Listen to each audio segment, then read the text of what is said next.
Bonjour à tout le monde. Naturellement, c'est le livre sur les EHPAD ou maisons de retraite en France qui fait la une des médias.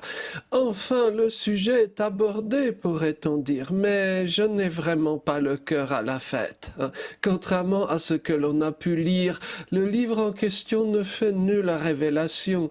Les maltraitances en maison de retraite ou de repos sont choses communes, banales, même très connues de tous, même de l'inconscient collectif du grand public. D'ailleurs, et c'est sans doute pour cela que le livre a un si grand succès, un sujet qui pesait sur les esprits trouve des mots. La parole se libère, du moins pendant un petit temps. Je trouve même remarquable cette espèce de conscience collective silencieuse que l'EHPAD maltraitant serait notre horizon indépassable commun, riche ou pauvre au long de sa vie. Voilà une terreur diffuse des Occidentaux bien portants.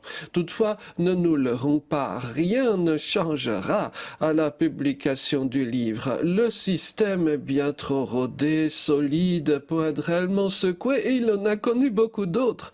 Les hommes politiques feront semblant de découvrir tout cela pour se décharger de leurs responsabilités et puis pour se donner même une bonne image. Surtout le secteur de l'âge, comme on l'appelle pudiquement pour ne pas dire business du vieillissement, tout comme celui du handicap, a une structuration particulière, avec des grands empires qui sont à la fois associations qui se disent représentatives, syndicats, administrations et acteurs économiques, tout cela en même temps. Des mastodontes, parfois fort lucratifs, qui se partagent une rente, qui feront l'impossible pour figer la situation, évidemment. Mais il y a pire. Étant donné la situation catastrophique de l'impossibilité de recrutement dans ces domaines, étant donné la déliquescence du tissu professionnel des secteurs de l'âge et du handicap, un acteur même animé des plus nobles intentions et avec des contrôles administratifs les plus rigoureux ne pourrait être que maltraitant. Le secteur n'est plus réformable en l'état actuel des choses, inutile de se mentir. Pour imaginer des solutions, il faut comprendre comment nous en sommes arrivés là.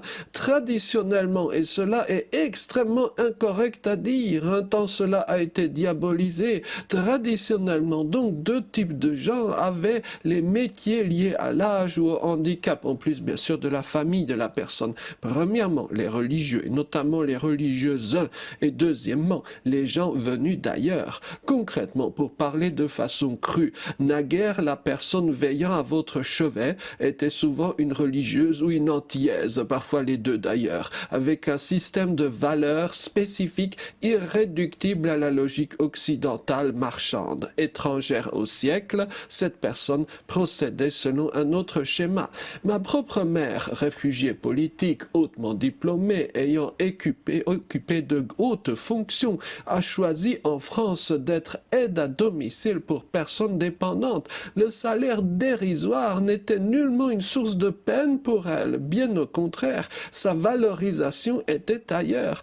Vouloir transformer ces activités profondément humaines en des métiers techniques était une folle, voire même une sotte entreprise.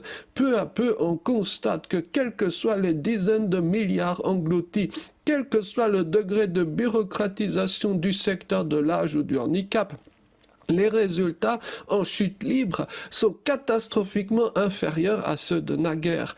Il est loin le temps où l'on entendait souvent la phrase « Je suis vieux, que devrais-je craindre ?» La charité au sens latin d'amour, le soutien humain ne s'achète pas et ne s'ordonne pas, et encore moins il se codifie dans des sigles bureaucratiques. Plutôt que de multiplier les formations technocratiques du secteur du handicap et de l'âge, et si on proposait un stage dans un environnement religieux, plus provocateur encore, et si les charités islamiques, par exemple au Pakistan, en Iran, avaient bien des choses à nous apprendre à nous autres, vaniteux occidentaux, qui pourtant, loin de la sérénité des vieux de naguère, tremblants à l'idée de la hausse de notre propre âge. Merci beaucoup, bonne journée.